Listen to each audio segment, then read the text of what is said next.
Bilək olduğu qədər təbii ki, insanlarımızı itirdik, kəslərimizi itirdik. Yenidən həyata qayıdıb. Sizin kimi qeyrətli oğullar var. O oğulların sayəsində bugünkü günü hamı qürurla danışa bilir.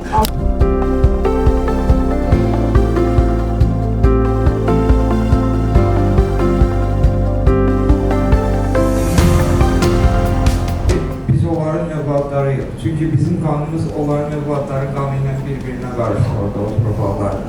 Qəhrəman millətimizə, bizim ordumuza borcluyuq.